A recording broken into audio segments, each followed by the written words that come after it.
வணக்கம். இன்றைய முக்கிய செய்திகள். புதுச்சேரிக்கு மாநில அந்தஸ்து வழங்க வேண்டியதன் அவசியத்தை வலியுறுத்தி துணை ஜனாதிபதியிடம் முதல்வர் ரங்கசாமி மனு அளித்துள்ளார்.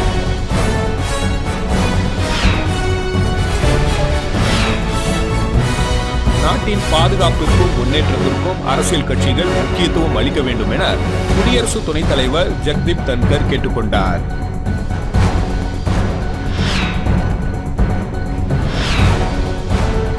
விழுப்புரத்தில் ஏடிஎம் இயந்திரத்தை உடைத்து பணத்தை திருடிய வடமாநில கொள்ளையர்களை 24 மணி நேரத்தில் பெங்களூர் சென்று போலீசார் கைது செய்தனர்.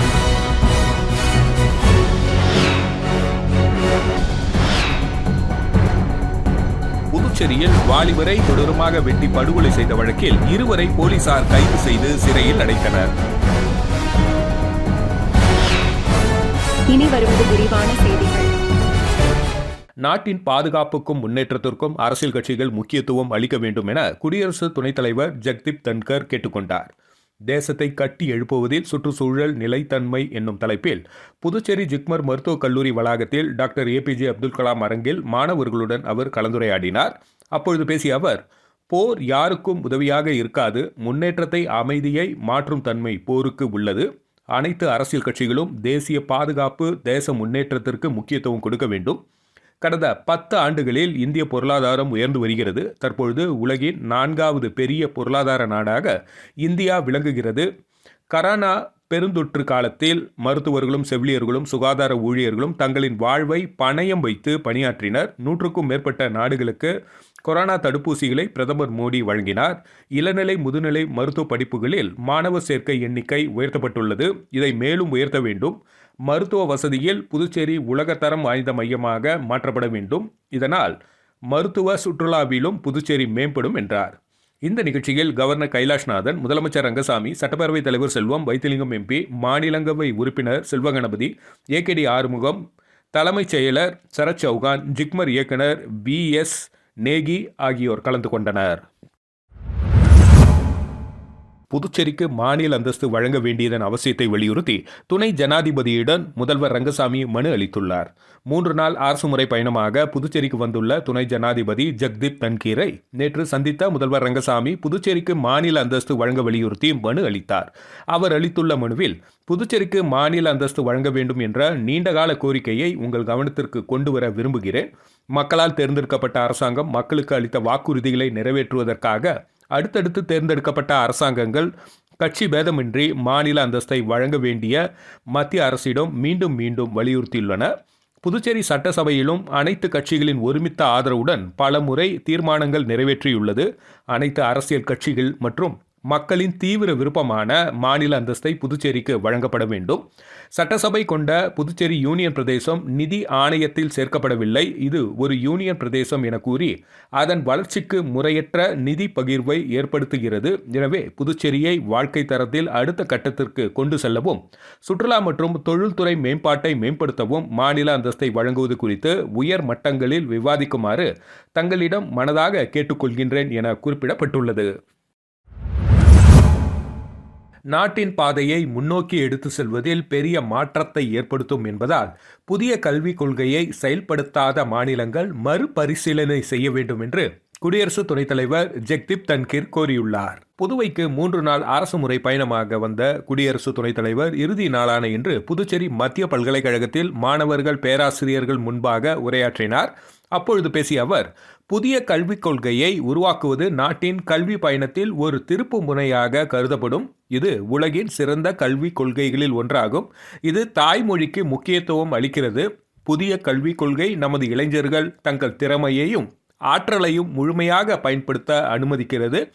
புதிய கல்விக் கொள்கையை ஏற்றுக்கொள்ளாத மாநிலங்கள் மறுபரிசீலனை செய்ய வேண்டும் என்றும் மீண்டும் பார்க்க வேண்டும். ஏனெனில் இந்த கொள்கை ஒரு பெரிய மாற்றத்தை ஏற்படுத்தும். 2047ஆம் ஆண்டில் பிரதமரால் திட்டமிட்டபடி நாட்டை வளர்ந்த நாடாக மாற்றுவதில் புதிய கல்வி கட்டமைப்பு முக்கிய பங்கு வகிக்கும் என்றார். அதனைத் தொடர்ந்து புதுச்சேரி பயணத்தை நிறைவு செய்து விமான நிலையத்திலிருந்து புறப்பட்டவரை துணைநிலை ஆளுநர் கைலாஷ்நாதன், முதல்வர் ரங்கசாமி உள்ளிட்டோர் வழி அனுப்பி வைத்தனர். மலை இருக்கும் இடமெல்லாம் முருகனுக்கு சொந்தம் என அமைச்சர் நமச்சிவாயம் தெரிவித்துள்ளார். மதுரை பாண்டி கோவில் அருகே வரும் ஜூன் 22ஆம் தேதி இந்து முன்னணி சார்பில் நடைபெறவுள்ள முருக பக்தர்கள் மாநாட்டை முன்னிட்டு அறுபடை வீடுகளின் கண்காட்சி துவக்கப்பட்டது. இந்த நிகழ்ச்சியில் இந்து முன்னணி மாநில தலைவர் கடேஸ்வர சுப்பிரமணியம், புதுச்சேரி உள்துறை அமைச்சர் நமச்சிவாயம் ஆகியோர் கலந்து கொண்டனர். இதனைத் தொடர்ந்து புதுச்சேரி உள்துறை அமைச்சர் நமச்சிவாயம் செய்தியாளர்களை சந்தித்து பேசினார். அப்பொழுது அவர் பேசுகையில், முருக பக்தர்கள் மாநாடு அரசியல் சார்பற்றது, அரசியல் உள்நோக்கம் இல்லாதது, ஆன்மீகத்தின் மீதும் முருகன் மீதும் நம்பிக்கை கொண்டவர்கள் எல்லோரும் கலந்து கொள்கின்ற மாநாடு. அமித்ஷா ஒரு ஆன்மீக அன்பராக மக்களிடத்தில் மாநாட்டை சிறப்பாக நடத்துமாறு கோரிக்கை வைத்துள்ளார். அவரை பாஜக தலைவராக பார்ப்பது அபத்தானமானது. முதலமைச்சர் ஸ்டாலினுக்கும் கூட அழைப்பிதழ் கொடுக்க நேரம் கேட்டிருக்கிறோம். அவர் இன்னும் நேரம் கொடுக்கவில்லை. மழை இருக்கும் இடமெல்லாம் முருகனுக்கு சொந்தமானது. தமிழக அரசு எந்த நோக்கத்தில் முருகன் மாநாடு நடத்தியதோ அதே நோக்கத்தில்தான் முருக பக்தர்களின் மாநாடும் நடத்தப்படுகிறது. இதில் எந்த பிளவுவாத நோக்கமும் கிடையாது என தெரிவித்துள்ளார். புதுச்சேரிக்கு தனி மாநில அந்தஸ்து வழங்க வலியுறுத்தி சுயேட்சை சட்டமன்ற உறுப்பினர் நேரு தலைமையில் நடைபெற்று வரும் கையெழுத்து இயக்கத்தில் வழக்கறிஞர்கள் கையொப்பமிட்டு ஆதரவு தெரிவித்தனர். புதுச்சேரிக்கு தனி மாநில அந்தஸ்து வழங்க வலியுறுத்தி சுயேட்சை சட்டமன்ற உறுப்பினர் நேரு தலைமையில் பொது நல அமைப்பினர் டெல்லியில் ஆர்ப்பாட்டம் நடத்த திட்டமிட்டுள்ளனர். மேலும் புதுச்சேரி மாநிலம் முழுவதும் கையெழுத்து இயக்கம் நடத்தி வரும் 1,00,000 கையெழுத்து பெற நடவடிக்கைகளை மேற்கொண்டுள்ளனர். இந்த கையெழுத்து இயக்கத்தில் முதலமைச்சர் ரங்கசாமி, முன்னாள் முதல்வர் நாராயணசாமி, வைத்திலிங்கம் எம்பி, அதிமுக மாநில செயலாளர் அன்பழகன் உட்பட பல்வேறு அரசியல் கட்சியினர் கையொப்பமிட்டு ஆதரவு தெரிவித்துள்ளனர். இந்த நிலையில் புதுச்சேரி நீதிமன்றத்தில் வழக்கறிஞர் சங்கத்தின் தலைவர் ரமேஷ் மற்றும் முன்னாள் தலைவர் குமரன் உட்பட வழக்கறிஞர்கள் நேரு எம்எல்ஏ முன்னிலையில் தனி மாநில அந்தஸ்து வழங்க வலியுறுத்தி கையொப்பமிட்டு ஆதரவு தெரிவித்தனர். இந்த நிகழ்ச்சியில் பொது நல அமைப்பு நிர்வாகிகள் திரளாக கலந்து கொண்டனர். புதுச்சேரியில் ஊர்காவல் படை வீரர்கள் 15 நபர்களுக்கு பணி மூப்பு அடிப்படையில் சட்டசபை காவலர்களாக நியமிக்கப்பட்டுள்ளனர். சட்டசபை காவலர் பணியிடம் 15 காலியாக இருந்தது. இந்த இடங்களை போலீஸ் துறையில் பணியாற்றி வரும் ஊர்காவல் படையினர்களை பணி மூப்பு அடிப்படையில் நிரப்ப ஒப்புதல் பெறப்பட்டது. அதனையொட்டி பணி மூப்பு அடிப்படையில் தேர்வு செய்யப்பட்ட ஊர்காவல் படை வீரர்கள் 15 நபர்களுக்கு நேற்று சட்டசபையில் முதல்வர் ரங்கசாமி பணி ஆணையினை வழங்கினார். அப்பொழுது சபாநாயகர் செல்வம் உடனிருந்தார். விழுப்புரத்தில் ஏடிஎம் இயந்திரத்தை உடைத்து பணத்தை திருடிய வடமாநில கொள்ளையர்களை 24 மணி நேரத்தில் பெங்களூர் சென்று போலீசார் கைது செய்தனர். விழுப்புரம் நகர காவல் நிலைய எல்லைக்குட்பட்ட ரெட்டியார் மில் மற்றும் மேற்கு காவல் நிலைய எல்லைக்குட்பட்ட எம்ஜி ரோடு, மாம்பழப்பட்டு ரோடு பகுதிகளில் உள்ள ஏடிஎம் இயந்திரத்தில் நேற்று இரவு பணம் வரும் பகுதியில் அலுமினிய தகடு வைத்து நூதன முறையில் பணம் கொள்ளையடித்ததாக புகார் வந்தது. இதனைத் தொடர்ந்து நகர காவல் ஆய்வாளர் சித்ரா, காவல் உதவி ஆய்வாளர் ராஜேஷ், தனிப்படை காவல் உதவி ஆய்வாளர் லியோ சார்லஸ் மற்றும் காவலர்கள் தலைமையிலான 3 தனிப்படையினர் சம்பவ இடங்களை பார்வையிட்டு அப்பகுதியில் உள்ள கண்காணிப்பு கேமராக்களை ஆய்வு செய்தனர். குற்றவாளிகள் செல்லும் வழித்தடத்தை கண்டறிந்து பெங்களூரிலிருந்து வடமாநிலத்திற்கு தப்பி செல்ல முயன்ற சோனு, சஞ்சய்குமார், சிவா, லவ்குஷ் ஆகிய 4 பேர் கொண்ட கும்பலை பெங்களூரில் கைது செய்தனர்.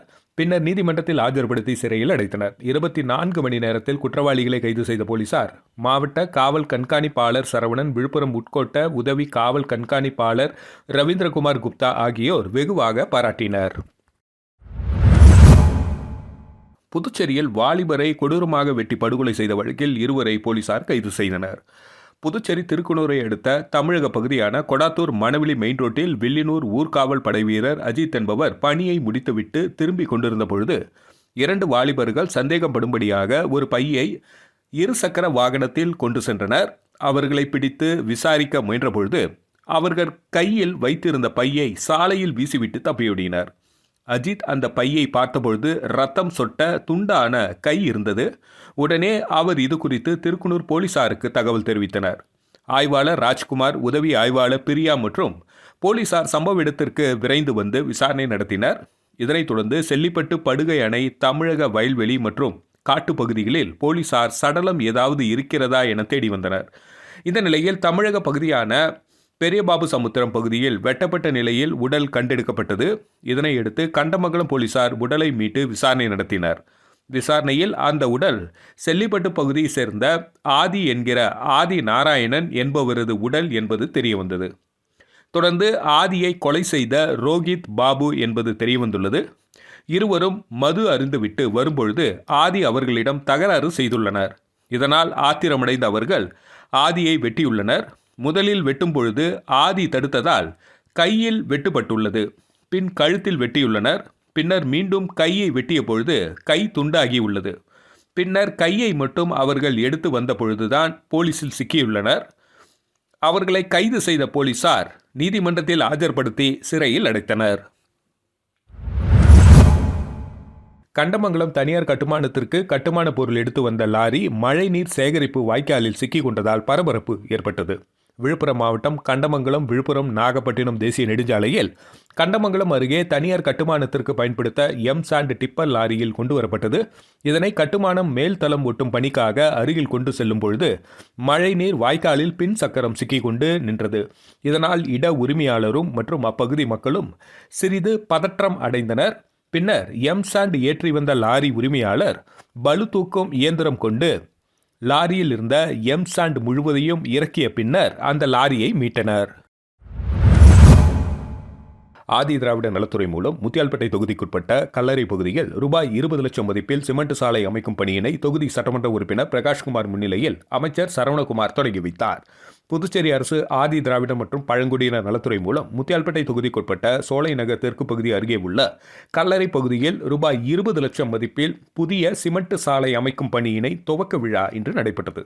தொகுதி சட்டமன்ற உறுப்பினர் பிரகாஷ்குமார் முன்னிலையில் நடைபெற்ற இந்த விழாவில் சிறப்பு அழைப்பாளராக ஆதி திராவிட நலத்துறை அமைச்சர் சரவணகுமார் கலந்து கொண்டு பூமி பூஜை செய்து பணியினை தொடங்கி வைத்தார்.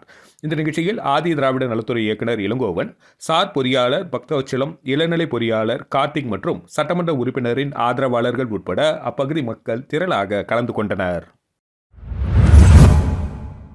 புதுச்சேரி மாநில பளு தூக்கும் சங்கத்திற்கு புதிய நிர்வாகிகள் தேர்வு செய்யப்பட்டனர். புதுவை பளு தூக்கும் சங்கத்தின் 2025-29 ஆண்டிற்கான நிர்வாகிகளை தேர்வு செய்யும் கூட்டம் தனியார் உணவகத்தில் நடைபெற்றது. இதற்காக இந்தியா பளு தூக்கும் சம்மேளனம் சார்பில் தேர்தல் குழு அமைக்கப்பட்டது. தலைவராக உதயகுமார், துணைத் தலைவர்களாக ருத்ரமூர்த்தி, கீர்த்தி, பொது செயலாளராக கணபதி, இணை செயலாளர்களாக பிரகதீஸ்வரி, சித்ரானந்தம், பொருளாளராக ஐயனார் ஆகியோர் தேர்வு செய்யப்பட்டனர். இந்தியா பளு தூக்கும் சம்மேளனம் அமைத்த தேர்தல் கமிட்டியின் உறுப்பினர்கள் சுப்பிரமணிய கொம்பாசி, தலைவர் ஆனந்தகவுடா, உறுப்பினர்கள் ரஜினேஷ் பாஸ்கர், சதீஷ், சிவலிங்கம், ஸ்டாலின் மற்றும் அனைத்து சங்க நிர்வாகிகள் கலந்து கொண்டனர். இந்த தேர்தலை தேர்தல் அதிகாரி வழக்கறிஞர் அருள் கோஷ் சிறப்பாக நடத்தி கொடுத்தார். உழவர்கரை புனித அந்தோணியர் ஆலய தேர்பவனியில் சமூக சேவகர் டாக்டர் நாராயணசாமி கலந்து கொண்டு தேர்பவனியில் கலந்து கொண்டவர்களுக்கு புனித அந்தோணியரின் புகைப்படத்தை வழங்கினார். புதுச்சேரி உழவர்கரை தொகுதிக்குட்பட்ட உழவர்கரை 4வது தெருப்பகுதியில் அமைந்திருக்கும் புனித அந்தோணியர் ஆலயம் ஆண்டு தேர்விழா நடைபெற்று வருகிறது. இதனையடுத்து ஆலயின் பெரிய தேர்பவனி நடைபெற்றது. இதனை முன்னிட்டு காலையில் நடைபெற்ற திருப்பலியில் கலந்து கொண்ட உழவர்கரை தொகுதி NR காங்கிரஸ் பிரமுகரும் மக்கள் சேவகருமான டாக்டர் நாராயணசாமி பிரார்த்தனை செய்தார். தொடர்ந்து விழாவில் கலந்து கொண்ட 1000 பக்தர்களுக்கு இனிப்பு பன்கள் மற்றும் அந்தோனியர் லேமினேஷன் புகைப்படங்களை வழங்கினார். முன்னதாக ஆலயத்திற்கு நன்கொடையும் வழங்கப்பட்டது. இந்த நிகழ்ச்சியில் NR காங்கிரஸ் கட்சியினர் மற்றும் பொதுமக்கள் திரளாக கலந்து கொண்டனர். மீண்டும் இன்றைய முக்கிய செய்திகள். புதுச்சேரிக்கு மாநில அந்தஸ்து வழங்க வேண்டியதன் அவசியத்தை வலியுறுத்தி துணை ஜனாதிபதியுடன் முதல்வர் ரங்கசாமி மனு அளித்துள்ளார்.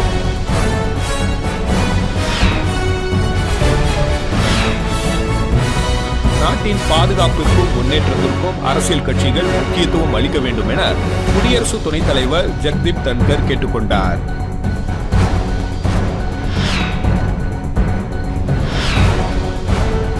விழுப்புரத்தில் ATM இயந்திரத்தை உடைத்து பணத்தை திருடிய வடமாநில கொள்ளையர்களை 24 மணி நேரத்தில் பெங்களூர் சென்று போலீசார் கைது செய்தனர்.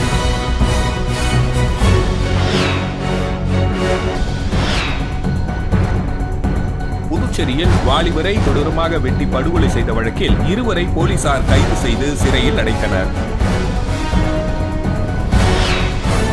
செய்திகளை துல்லியமாகவும் தெளிவாகவும் தெரிந்து கொள்ள கிரியேட்டிவ் மீடியா யூடியூப் சேனலை சப்ஸ்கிரைப் செய்து கொள்ளவும். நன்றி, வணக்கம்.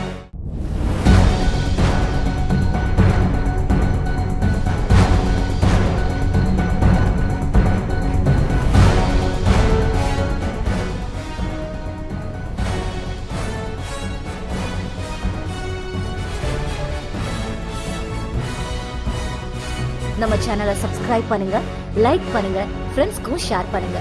தேங்க்யூ.